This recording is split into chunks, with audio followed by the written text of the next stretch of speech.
beloved. Welcome back. Today I'm joined by Samantha Barton, my longtime best friend, and we're going to talk about friendships. So, Samantha, why don't you introduce yourself? I'm Samantha. I have been best friends with Laura for, we just figured out 7 years, just about. We met in college and have gone through multiple stages of life together. We um, are great, great, great, great, great, great, great friends, and I'm excited to be here. Good. Well, we're happy to have you. And today we're going to talk about friendships and what we've learned along the way of being friends for 7 years and different continents, different sides of the country, all of that fun stuff. But before we dive into that, I want to ask you, what are you grateful for today? Today, I am grateful for a dog that we are getting. We are naming her Stella, and she's a cute little English cream golden retrievers, and we just met her today for the first time. So I'm very, very grateful to get a dog soon. That's exciting. I am grateful for the sunshine, even though it's not warm outside. It's cold, but it's sunny, and that makes me happy. So that's what I'm grateful for. But anyway, why don't you tell everybody how we met? I know you mentioned college, but what about college? How did we actually meet? That's a great question. How did we meet? So we were in the same household at Franciscan University, so the same faith-based group of women. I joined when I was a freshman, so Laura did not join until we were sophomores, but we were always kind of in the same year. It was the fall of freshman year, and she intented or she made the opportunity to join, like let us know that she would like to join our faith group, our household, and had these roses kind of lined up leading us to where she was, kind of like a little scavenger hunt. And each Oh, I rose forgot about had, that. yeah, each rose had one of our names on it. So each sister in the household received a rose from Laura before we got to see her, and she revealed herself to us. And that was the first time I met Laura. Really? Um, We didn't meet before then? if we did, I have zero clue if we did. Huh. I Okay. remember you intenting and literally thinking to myself, okay, who is this? Like I had never seen you before. To me, that was the first time I had ever even met you, seen you, all, the whole shebang. Wow. And so when you join this household, this group, you then decide as a member who will help that person in formation to become a part of the household more fully. And so we do bigs and littles, kind of similar to sororities. And I don't know, again, I don't know why it was kind of a God moment, but I felt called to be Laura's big. So I threw my name in the hat. I think I had to fight a sister for you. I think someone else wanted to be your big too. Nice. So I forced my way into her heart. Mm. And but it was really interesting because I was supposed to be her big, but we were clearly the same age. We are in the same year. And then once I got to know Laura, turns out she knew a lot more about Jesus than I did. So it was a very unique situation that I felt called to lead her in that way. And I think as by the time she was a sister, which was what, 3 months, maybe 2 months, wasn't a very Hmm. long period of time, um, we switched. And then Laura was basically in charge of my formation as a young Catholic person, just because we had a very diverse background. So Laura really aided me in that way. But I feel like we really became friends more than like the sisterhood relationship when I got pneumonia. Oh, yes. Well, first I remember before I knew you were my big, um, I was like sick. I had a cold and I called you randomly. Like I had other friends. Do you remember this? I No, called you and I said, "Can you bring me soup?" And you brought me soup. I feel like I brought you soup because I feel like I might have already known that I was You going. knew. I Yeah, didn't you know. didn't And know. so it was like I remember you saying after like we had found out that you were my big that I you were like you called me and I thought you knew. Well, it was that not I out of didn't know. character for you to have known something that you shouldn't have. Uh, That's true. like you're just so good at reading people. I feel like it's like, oh, she knows I'm giving it away. I'm, being obvious. Yeah. But yeah. Okay, yes, but back to pneumonia. Oh, yeah. So I got pneumonia, and my Mhm. roommate at the time, Erin, if you're listening, I remember, didn't want anything to do with me. She didn't want anything to do with me. And so Laura, bless her heart, had a car, which was very rare on our college campus for us to be Mhm. sophomores and for someone to already have a car, because so many of us are from all over the country where that wasn't really an option. So Laura took me in her cute little town car, former police car. It was just the most Yes. grandma car you have ever seen, and took Hmm. me to urgent care, got pneumonia. I ended up giving her walking pneumonia, and she gave her other friend actual pneumonia. But So I was sorry like, about that. sorry, Faith. But we just kind of bonded in that moment where she really cared Hmm. for me. And in a moment where I feel like we didn't really know each other, she really went above and beyond in that moment. So I feel like that's when we really solidified. Yeah. No, I agree. And it was during formation because I still had to see you every day. Like we still had to do we were doing a 33-day consecration. And so we had to do it every day together. And so I remember going over to her room, and then she was like, I walked over to her room for consecration and I see her like dying on her bed, and I'm like, "Oh no." And that kind of, you know, I was solidified so our friendship. helpless. I was so But helpless. She yeah, had to help me.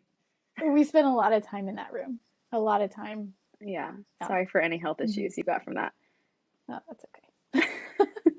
But I will say we spent a lot of time there, and we definitely helped solidify our friendship from there. But it wasn't, at least from my end, it Oh, wasn't like best friends at first. no, no, it wasn't. No, no. At When, times I felt a little bit we were forced to be friends because oh, of that, our yeah, relationship in household. I did that. Yeah, you're welcome. Uh, Mm-hmm. Forced us to be friends, that is. I feel like we weren't best friends until, so that was in the fall of academic year. The next semester, we went to Austria. We studied abroad together.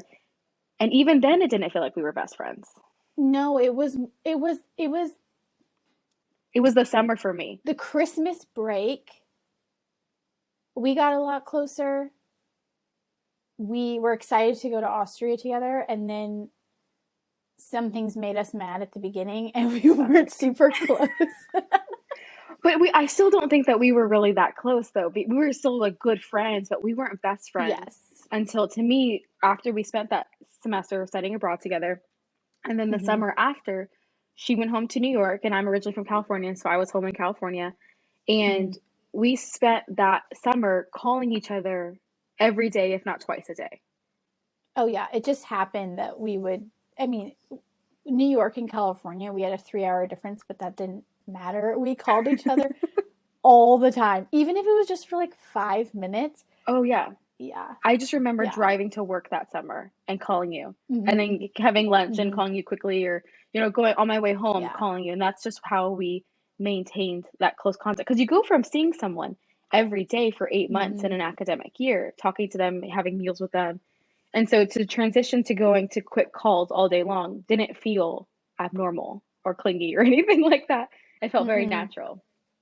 No, and I think that set us up for success because that was our kind of first experience with long distance, and having established it so strongly, it was easy for us to continue in that way down the road. Yeah, definitely. And we didn't realize What? how much we were setting ourselves up because we didn't realize that was going to be Mm-hmm. the first of many long distance periods. True. I mean, when you're in college, you don't think about those things. You No. think like, oh my gosh, it's so great to have friends, right? You Yeah. live minutes away from each other at most, and then you get close to somebody, and then it's like, wait, hold on, you live 3,000 miles away? Like, that's not fair. Well, exactly. And I feel like once we went into a junior year, that fall, it was like from then on, everyone kind of knew us as a pair. Sam and Laura, Sam and Laura. Yes. And Yeah. then I went to your family's home for Thanksgiving every year from sophomore year to senior Yes. year. So then we really felt connected to one another's families as well. So it was a deeper level of friendship Hmm. as we continued on. Yeah. And I think like yes, phone calls were important in our long distance friendshipness, but I think also that the advances in technology have helped so much in sustaining friendships that Yeah. are longer distance. That, we didn't FaceTime all that much. We weren't really FaceTime people. No. But now I feel like FaceTime has become such a thing. Like, what happened to phone calls? Well, you and I, so I would say phone call more than we FaceTime. Oh, we do, but in general, what happened to phone calls? I don't know. I just don't really, this might be a me thing. I just don't really care to see what people look like all the time. I'm taking that personally. But also, I think, no, that's funny that you say that because I remember one summer, or maybe it was when I lived in Europe, and you would text me randomly and be like, I miss your face. Yeah, because I hadn't seen it in a long time. Yeah. So that's just funny to me that you don't necessarily feel like you have to see people's faces. Well, I feel like it makes, to me, when you see someone's face, it's a very personal, one-on-one, like in-person interaction. I guess I still haven't gotten over that kind of old-fashioned approach that when I Mm-hmm. see someone's face, I'm with them in person and it's a treasure, it's a gift, that time that's spent with one another. Mm-hmm. Versus the phone calls kind of make you recognize, like, oh, we are far away. By Yeah. not being together, there is something that separates us. True. True. Yeah. But FaceTime is really Yeah. special for, especially like families and growing families, and with your nieces and nephews having the little ones, seeing them Mm-hmm. grow is a really special thing to have Yeah. via FaceTime. Um, Yeah. and we kind of experienced that during COVID, where the faces were taken away when we had masks. So Mm-hmm. I think that facial Yeah. recognition is getting more and more special. Yeah. I agree. I agree. Yeah.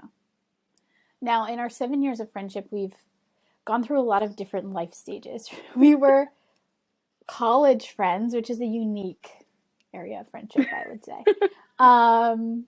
Between midnight fast food runs and going over to each other's rooms in whatever hour of the day to being like adults and Kinda. um, kind of, yeah. When we left college, I moved to Europe and you moved to Kentucky Yep. and bought a house. And it was like this very strange, I was still a student. Yeah, So it was like this weird transition. And now you're married.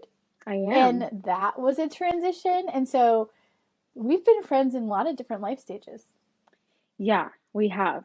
But I think what we started out with so young, I feel like we almost might have gotten all of our like one-on-one quality time done in the Mm, beginning that has like lasted us this that's long true. because we truly were together constantly. I mean, they say time is a precious resource, but that for us at the time was plentiful. Yes. We had Yeah. so much time to spend with one another, and because you're both doing Yeah. homework, you're both uh, Mm-hmm. cooking your meal together in your apartment or what have you. But then as time has gone on, other things have become more plentiful, like phone calls and things like that. But the Right. seasonality of each of our lives have definitely taken us on a journey. Yeah. No, I agree. I agree. And I think that, you know, when you talk about friendship, you have to recognize that sometimes God places people in your life for a season. And so sometimes seasons of friendships are like what he calls people to, but there's also some friendships that kind of exceed those seasons where they are with you in multiple seasons. Does that Definitely. make sense? Oh And yeah. I feel like that's been our friendship for sure. And I can't say that I've had many friendships that have been like that, right? I had a lot of friendships where I, grew up, and now that we haven't talked in a couple of years, like I have no idea what's going on with their lives and they have no idea what's going on in mine. But we have kind of been with each other in a lot of different transitions and in a lot of different life stages. Yeah, and I think to the seasonality of friendships, usually what creates that seasonality or maybe a natural, like no one's like having a falling out or anything like that, but just that natural growing apart um, Mm-hmm. is everything that we have persevered through, right? So, Yeah. going to school, going to a different school than one another, getting married, moving away, starting a business, all of those things Mm-hmm. take a lot of time and energy.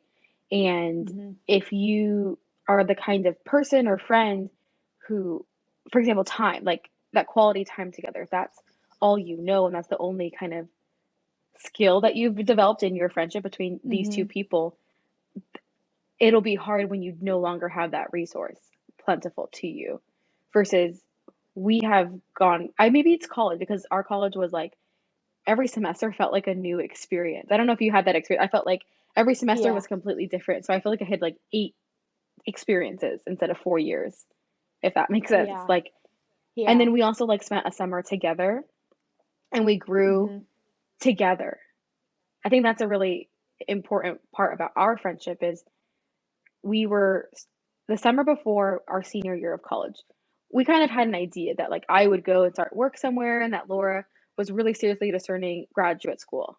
So we already kind of knew Mm-hmm. that this was where our hearts were leading and that obviously wasn't going to be together. So we decided to live Mm-hmm. together, which was both a blessing and a curse. Probably for Laura, the curse, me a blessing. And it was two of us in one room in Stephenville, and it was to me the best summer of my life. I don't know if Laura would say that, but I loved it. But It was we wonderful. grew together. We grew in communication. Yeah.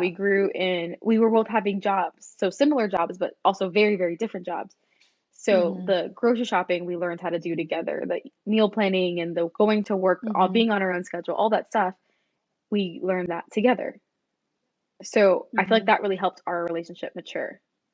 But yeah, that summer was like kind of a bittersweet summer where we knew we were going into senior year and we knew we weren't necessarily going to be together after that. So we wanted to make the most of it, but we also knew that our like time was running out. Plus it was summer and summer is just like so fun. I love the warm and the sun.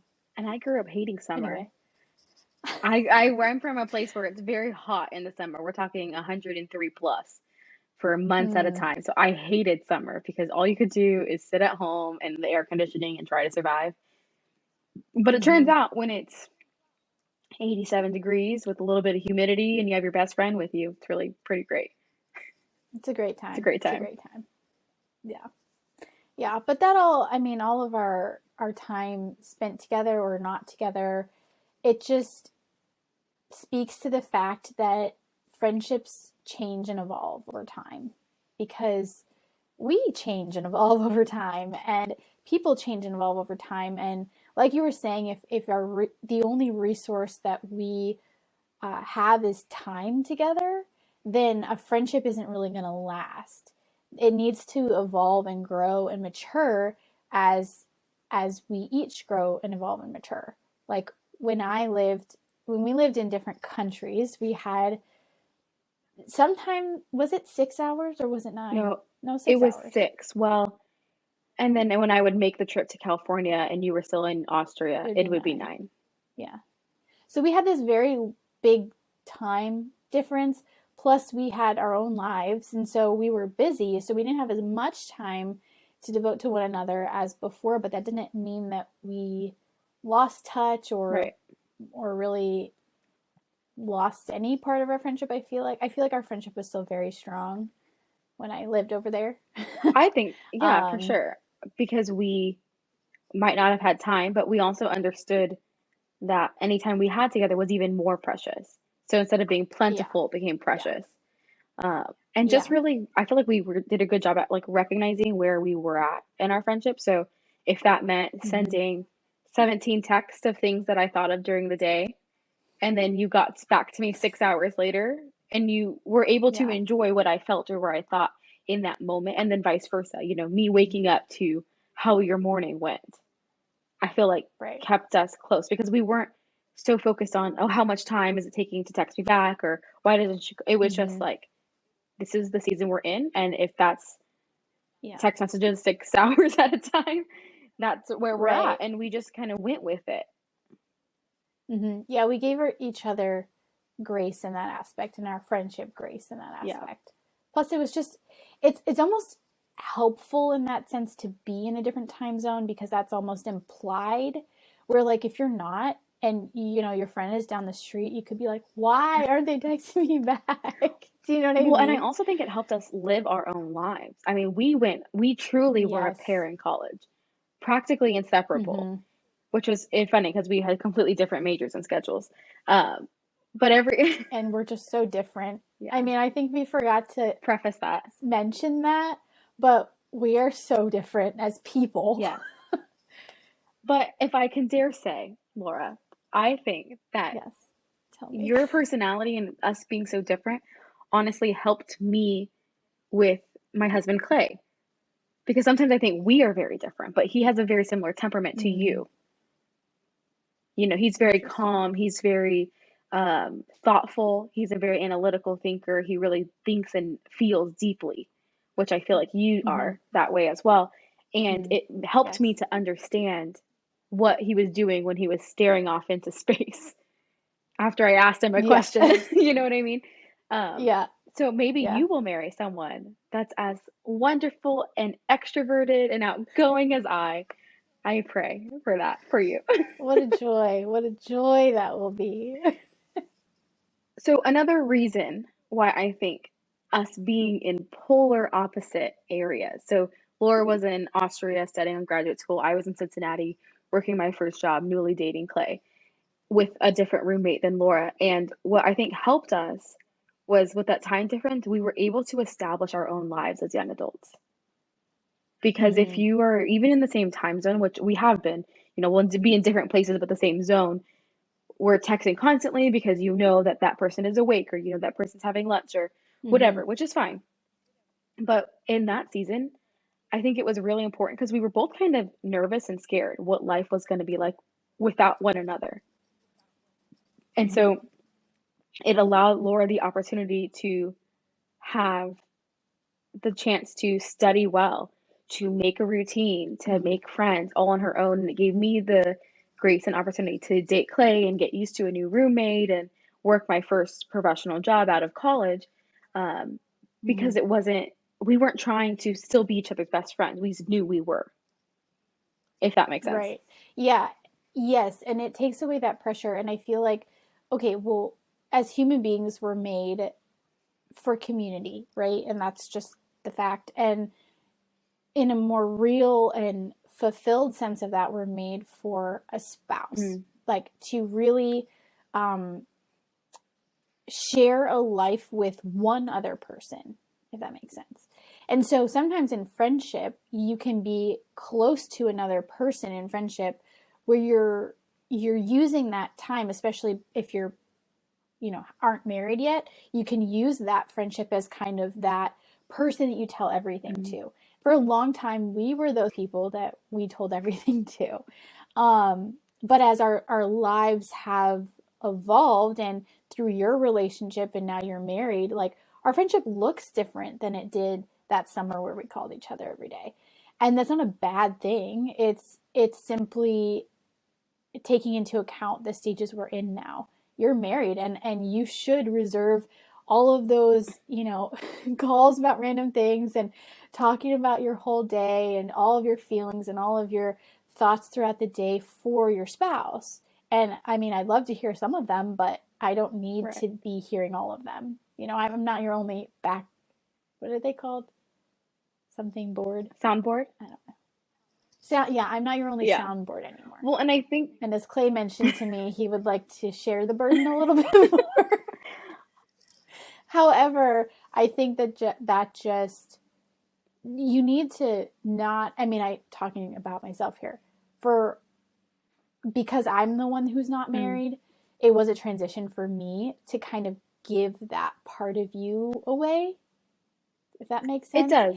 And so, if you're in like if somebody's in that stage too, it's like you do have to recognize where each other are Mm, in your life stage, right? You have to recognize, well, is this person going through a really big life change, or are they getting married, or are they married, or do they have kids? Like once they have kids, like, their time's even more precious. And so just to recognize where each other are in their lives and give that relationship the space and the grace to continue to grow, but not expect what you maybe once expected out of it.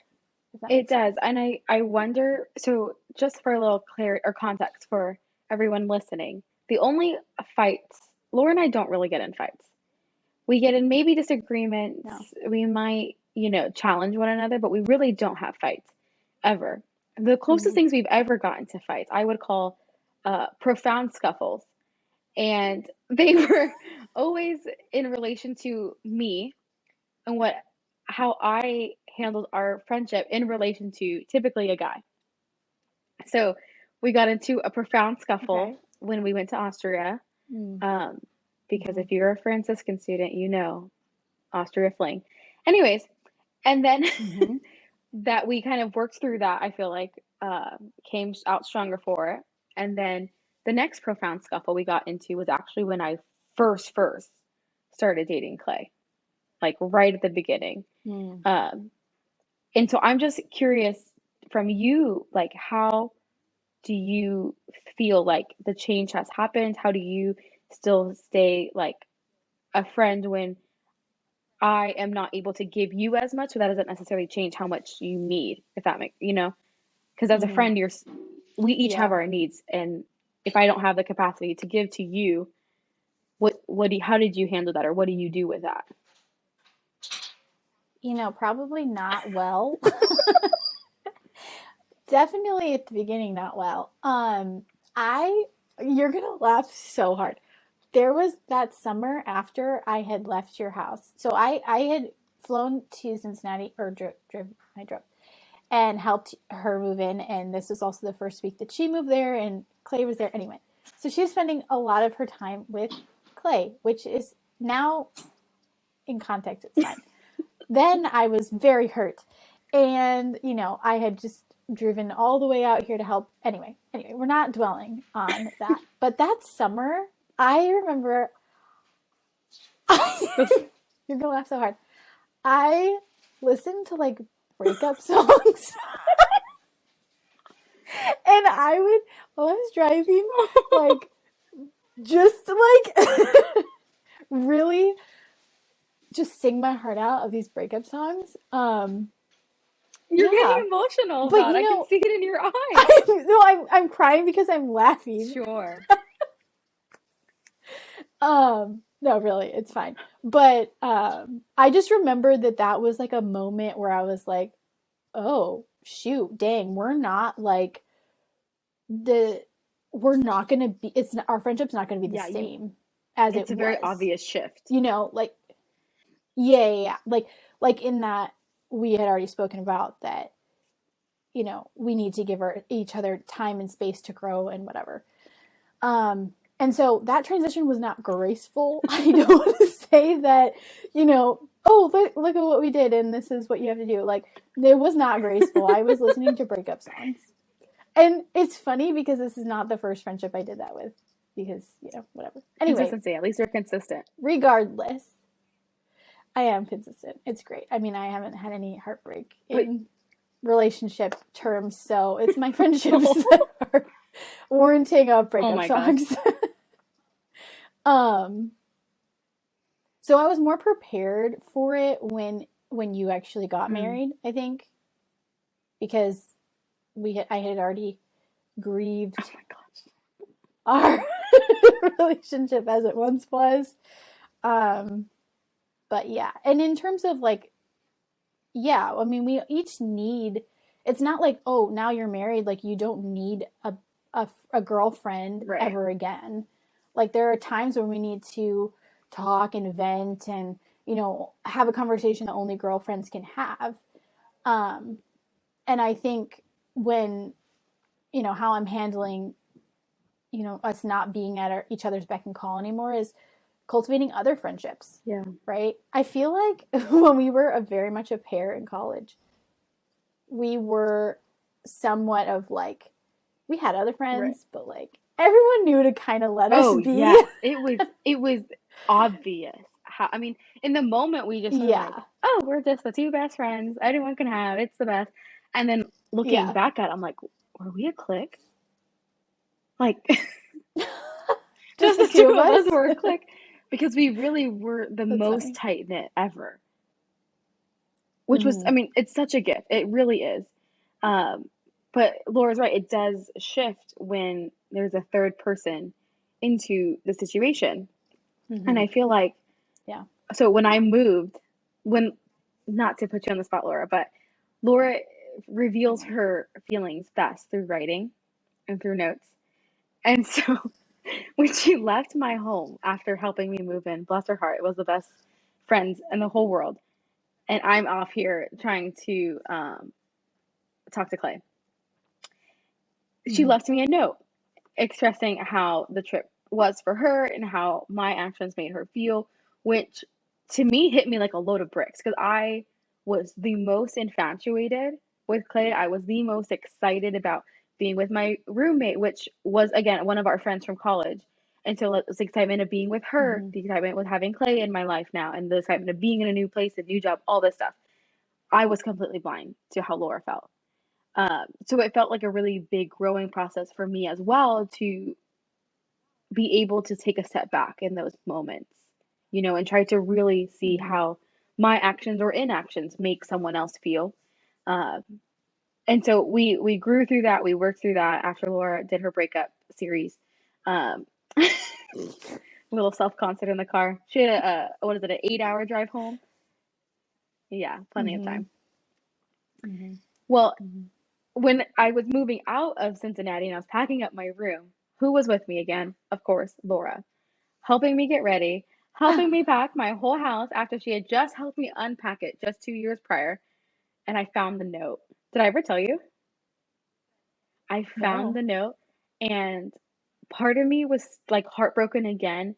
And part of me laughed that you and I are so dramatic of people because, Okay, well, you're dramatic, and I feed off of that dramatic energy. yeah, I think you make me more I've also dramatic. done that to Clay. So I think it's just my effect on people. Great. Great. Love it. But it was like, yes, this wasn't okay that I did this and whatever. But it also was like, wow, like our friendship means so much to her that we feel so deeply Mm-hmm. about something like this, which again, in hindsight, seems like no big deal. And it's like, in the grand scheme of things, we're fine. And it was a growing Yeah. opportunity. But it was like, wow, like we really hold one another, not on pedestals, but we just hold one another in high esteem. We really respect one another. Yeah. We really call one another on. Because, like I said, in the beginning, I was helping to form Laura for about 2 months. And then for the last 6 years and 10 months, Laura has been forming me because she grew up in a very rich Catholic family. And I grew up in California. So, Need we say more? no. So, I mean, it's just been a really rich friendship of both, I don't want to say educating, but like teaching one another, you know. Well, and I think, and that's the fruit of friendship. And I think that's, I mean, that's part of why we need friends. Because yes, it's like for all the fun times, and it's all the Mm, pazookies, and it's all the, you know, ice cream runs, and it's all of the all-nighters because we're talking about boys, right? It's all of that, but friendship is so much mm, more. It's forming you as a person, right? And it's not only forming you for relationships or relationship, because it is a mm-hmm. relationship, right? It's a friendship. Um, and so you are supposed to grow and learn about life together, and it's way more fun to do it with somebody else than not. I mean, it's even true when I like learn something new about life and adulting, I'll Yeah, text you. You get those all the time. um and I think that that's really the heart of friendship, is living this life together, with all of the twists and turns, with all of the mm, ups and downs, with all of the growth and the opportunities for growth, whether or not we take them, right? And sometimes it's not a right. smooth ride, sometimes it's a little bumpy, but friendship just teaches you so It does. much. And I'm so grateful you're my friend. Now I'm going to cry. Ditto. I'm glad that we were not a seasonal friendship, because those are a thing, and they are gifts by God all Mm-hmm. the same, because you do need certain people at certain moments of your life. Um, but the Yes. friendship that Laura and I have is just infinitely deeper. Mm-hmm. And no, I mean, I feel like even to this day, I call you when I leave work. I'm driving home from work, and I'll give Laura a Mm-hmm. call, and we just chit chat about life. And, when there's a loss in our life, or when there's a beautiful thing to rejoice about in our lives, we share that together. Mm-hmm. That Clay will never be able to do for me. I mean, he's my husband, he's my partner in life, and he's who God has designed to help me to heaven, um, as his sole Mm-hmm. focus of his life, and I his. But that doesn't mean Laura isn't also helping me to get to heaven. It doesn't mean that Laura also isn't important in my life. It just, she does not have that task by God. So you're welcome. Well, I've very much enjoyed this journey down memory lane. We could talk forever about all of our memories and all of the trials and the joys that we have shared together. But we don't want to bore our dear listeners. So, do you have any quotes that you want to leave with us for food for thought? Food for thought. Call your friends. I am a big Mm. proponent. I mean, even to this day, I will just randomly call people, and they're like, "Hello? Is everything okay? Like, why are you calling me?" And I'm just like, "No, I'm just calling to say hi." And they're like, "I can't talk very long." And I'm like, "That's okay. I'm just calling to say hi. Hope you're well. Love you. See you Mm-hmm. later." And that's it. I mean, also that works with text messages. Your friends, Laura Mm-hmm. and I are in a state of life where we have to convince everyone around us that we have friends, because they're all around the world and the country. For the world, mainly for you, the country for Yeah. me. Yeah. So I always tell my mom, like, I swear I have friends. I just don't have many in Fresno. Um, but I mean, that's how I maintain them. Be active on each other's social media. Comment about their cute baby that you think is Mm-hmm. adorable. Say how pretty they look in the Easter picture that they posted, or say happy birthday, whether it's on social media, whether it's replying to their Instagram story, whether it's sending them a text message 3 days late. It doesn't matter. I think that people really Mm-hmm. care for, um, that feeling where they were thought of. I don't think, even if Mm-hmm. something like a birthday card, like, you don't have to send a present every year. Like, just the fact that you receive something in the mail, Mm-hmm. to me, says, I was thought about 3 days ago, and someone was thoughtful enough to Mm-hmm. write a card, whether it's a fancy card or just a piece of paper, put an envelope on stationery they already had. It doesn't have to be a Mm-hmm. birthday card or whatever. Thinking of you, whatever, just putting it in the mail just makes me feel so loved, because I was thought of. Mm-hmm. Um, and that person Yeah. has happy memories enough to, compel them to say hi to me, whatever. And to me, that's how you keep friendships of any stage, whether it's seasonal friends, whether it's Laura. Mm-hmm. I mean, just say hi, interact, stay active, whatever that Mm-hmm. means for you in your life. If you are a young mother, and all you can do is text somebody in the middle of the night, get a friend in a different country, Mm-hmm. in a different time zone, and they might reply. Yes. Or Exactly. if you are a student. I mean, Laura and I sent letters back and forth all the time when she was a student and I was a Mm-hmm. young professional, and that helped our friendship continue on as well. Um, so don't Mm-hmm. feel like you can't be friends because you're not in the same place, or you can't be friends because you're not in the same stage of life. Friendship is just a gift, and you have to be the one to cultivate it. Amen. Amen. I knew we wouldn't get through this without you dancing. I knew it. I like to dance. Laura does not. We work through Oh, that together every day. Yes, it's a cross I yes, we bear. do. We are growing Yes, together, we are. separately. Anyway, thank you for joining us today, and stay tuned for more fun.